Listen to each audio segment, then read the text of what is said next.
Welcome to the Advisor Insights interviews. I'm here today with Percovich. Welcome, Ollie. Thank you for having me. No, I'm very excited to be here with you today with the Advisor Insights interviews. It's hearing about stories on the ground around advisory boards, and I really like hearing about your story in particular, Ollie, about the purpose of what you're doing with Skateistan. So perhaps can we start that and tell us a bit about yourself and Skateistan? So I'm from Australia, from Melbourne, and I found myself in 2007 in Kabul, Afghanistan, and being a skateboarder all of my life, from around the age of 5, I naturally brought my skateboard with me to Kabul. And there I was actually looking for a job. My girlfriend at the time had a job in Kabul with a research job. I'd worked in research before. I used to work at RMIT University in Australia as a researcher, and I was fascinated by being in Afghanistan. I thought it was a great opportunity to go there and have a look. And I connected with people through just going out onto the street and skateboarding, and these were young children, a lot of them working to support their family from a very young age. And what's interesting about Afghanistan is that the half of the population is under the age of 15. So this was just the most important demographic to connect with, and I realized that I was doing that through with my skateboard. And I started to run little skateboarding sessions, and what was very interesting as well was that children from all ethnicities and also all different socioeconomic backgrounds were taking part in these sessions. And this was something that you just didn't see outside of sport, perhaps, because I noticed that it was with a bronze medal in the Taekwondo, a Hazara man, who won that medal, had the whole of Afghanistan behind him, and that sort of support from a different ethnicity to another in Afghanistan was just so rare. And I thought, well, maybe there's something there with these little skateboarding sessions that I'm running.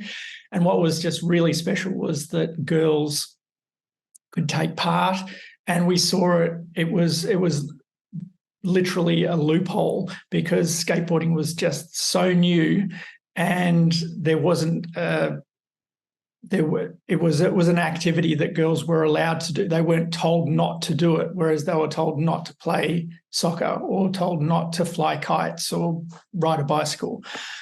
So that was the beginnings. And I didn't have any background in international development, but I was bold enough to try to start an organisation on the ground in Afghanistan. And I realised very fast that I wasn't going to be, I couldn't do it by myself. I needed lots and lots of support from lots of different types of people. And I sought about getting that support. So getting different governments on board. So the Norwegian ambassador to Afghanistan was a really big fan of what I was doing on the ground and got behind. He then helped to get the German government and the Danish government also behind us. I managed to connect to lots of people across the skateboard industry to support us with gear. Nike came on board and helped as well. And so it was a very broad range of stakeholders, including Afghan ones. I worked together with the president of the Olympic Committee in Afghanistan to get a piece of land to then and build an indoor sports and education facility that was the largest in the country for children. And I just saw that as the most important thing that could actually be done, bringing people together, building trust between Afghans and the international community, building trust between different Afghan ethnicities, and giving opportunities for children to learn and to also play. So this was to be able to engage with all of these different stakeholders. I also needed inside people that understood how to navigate working with a corporate, working with a government, working with understanding how to do things in the international development space. And very quickly, I brought on different personal advisors to help me navigate the skateboard industry, to navigate the government types of support, how to do different aspects of international development. And I mean, I literally started Skateistan with $1,000. That was all of the money that I went to I went to Afghanistan with, and it was a big volunteer effort, and people were excited about what was happening and wanted to be involved. But so advisors started very, very early. Yeah. So when did you actually start Skateistan as a not-for-profit? So I first went to Afghanistan in 2007, and Skateistan started in 2008. That's fantastic. And then when did you actually start building out your advisory board structure around Skateistan? How long did that take you to do that? And I guess it's quite different now, but what was that beginning piece? When was it around 2008 as well that you started to build those advisors around you? We had an Afghan NGO entity that had a board, and it wasn't formalised in terms. That was a formal board of directors for the Afghan entity. We then established entities in other countries. So in the US, to be a non-profit, a 501c3 organisation, to be able to receive donations and for people to be able to take it off their taxes. So these were then the first boards that were set up with these entities. And then in 2012, we moved our headquarters from Kabul to Berlin, Germany. And with that move, we also created a not-for-profit corporation in Germany that had shareholders, and I really just didn't think that was everything that we needed. So we actually put it specifically into the bylaws that we wanted to have an advisory board structure as part of our overall umbrella entity. So that was in 2012. So actually 4 years down the road that we formalised that advisory structure. And by that time, we were lucky enough to have a lot of international press.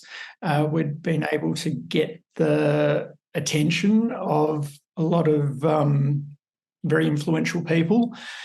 And the most influential person in skateboarding is Tony Hawk, and he was the first person that I asked to be part of our advisory board. And it was very nerve-wracking sending off that email request. And I can still remember reading the email response saying that he'd join, sitting in the back of our minivan in northern Afghanistan in Mazar-i-Sharif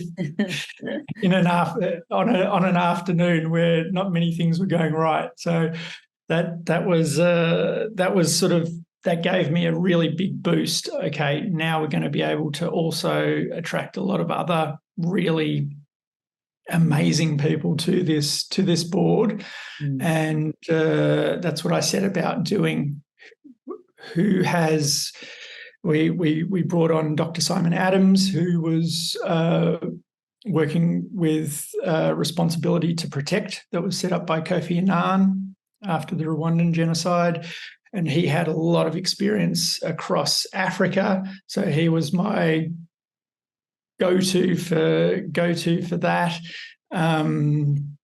Others that, and then just looking at all of those different aspects of what we're doing, we need somebody that is a financial expert. We need all of these different parts that make up our operations, and how can we have really high-level advice in each of those spaces. Tony Hawk, for example, was with 20 million followers on social media, was a marketing guru, and that was that really helped us a lot as well, because we were very early adopters of social media, and we were really doing very, very well with a ragtag bunch of volunteers, but with very good advice. It's really interesting. It's fascinating what you're doing, Ollie, and really appreciate the work that you're doing and achieving worldwide. I was introduced to you by the fabulous Peter Williams, and who's obviously a very big fan of what you're doing too. It's interesting, the growth of advisory boards, both in the sporting sector but also in the not-for-profit space as well. I'm interested in your structure. Why did you, back in 2012, include the advisory board into the bylaws? Like, mostly we'll say it's discretionary, it'll come and go as we need. Why did you feel it was so important to have an advisory board actually written in the bylaws in the first place, Ollie? That had a lot to do with transparency of decision making, and to be as attractive as possible to donors to support us as an NGO. When we first established, I was the 100% shareholder, and that just didn't look good to have a 100% shareholder as well as being the executive director and founder. Where are the other people? Who else is actually making sure that this is as solid as possible? Over time, we changed that, and there are now 5 shareholders, but they play a much more minor role than our advisory board. Our advisory board are specifically there to guide the organisation. That's great. And we feel that is the best possible structure that we can have. And it's really in line with where the market is, and you're years ahead of where the market is, where it's starting to really focus on that credibility and stakeholder engagement, the use of advisory boards to really demonstrate that independence and ethics in the way that the organisation operates. So that's great. So where are you now, and what are your future plans for Skateistan, Ollie? I'm based out of Berlin, Germany, and we're working on a partnership model. So we're still working in Afghanistan under the Taliban rule in 3 different locations. We've got our skate schools in Cambodia and South Africa, and a project in Jordan that's been ongoing for a while. But last year we expanded out a lot with other partners. And so we added on projects in Iraq, in Lebanon, in Kenya, in Bolivia. And we want to expand that out to 50 locations over the next 3 years. So it's a big expansion piece. And the way that we're going to do it is to utilise our knowledge sharing network. So 4 years ago, we established the Good Push Alliance, and the Good Push Alliance was us sharing everything that we know about what we do and how to do it as well as possible with other social skateboard projects. And so we wanted to share our secret sauce, how we do anything and everything, just to really have as much social impact as possible. Because we don't need to be the only ones doing this work. It's possible for lots of other organisations to also do that. That has really just, I mean, it's a very different model to. Not many organisations want to share everything that they know with everybody else. So this is that is our approach. And that grew really fast. And now we've got 834 social skateboard projects in over 100 countries that are part of this knowledge sharing network. That knowledge sharing network is then the next base for us to be able to then expand out in terms of where we're also active and in being able to enter into partnerships with those organisations that are part of our network and do more with them. So instead of just sharing how to do things, also doing it a little bit more hands-on and as well giving those organisations money. Mm-hmm. So there's a big fundraising drive. I'm attempting to put together $10 million, which is a very large amount for this sport for development sector, but it's a very broad reach across the world, and that's across multi-years to build that out really effectively. So that's where we are right now. We're going to launch a campaign at the end of the year, and it's going to run up until the Paris 2024 Olympics. So skateboarding is growing around the world, and we really want to make sure that that also includes girls, that includes children with disabilities, that includes opportunities for everybody to be involved and benefit from the growth of the sport. I think it's only going to get bigger after Paris 2024. There's LA 2028 Olympics and then Brisbane 2032.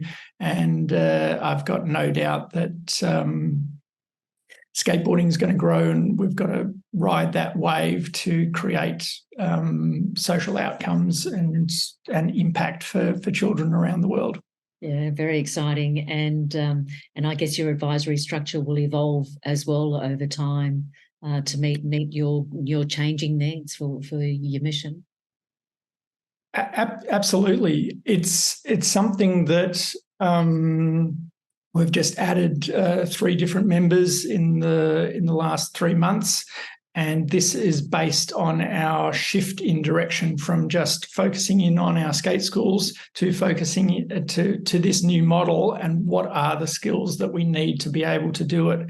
It's a structure that can be fast moving, and we are operating in a fast moving world, and so we need then the support structures to fit that. If you've only got 70-year-old people that have been on the board for 25 years, the board of directors, and this is not the world that we live in anymore. And we're very, very interested in involving youth in our advisory board structure and getting ideas from lots of different places, because that's also been the recipe for success for Skateistan. Yeah, no, it's fantastic. Well, you've got a fan base here, Ollie. So whatever we can do to support you, you've got our global community, and I'm sure we'll have opportunities to really support you in your. It's a really valuable mission, and it's changing people's lives, and it's just so good to see the good work that you're doing, Ollie. And thank you for using advisory boards. I'm probably the most biased person in the market about advisory boards because I live it and I eat it and I breathe it. But hearing how it's supporting you with your changing needs and being able to evolve with you as well, I think that's just really that's really where advisory boards really add value. Thanks so much. Yes. I'm Thank really, you for really thrilled to be able to share a little bit from what our experience has been so far. No, terrific. And we'll no doubt hear extra chapters along the way. So thank you, Ollie, and thank you everyone for listening today.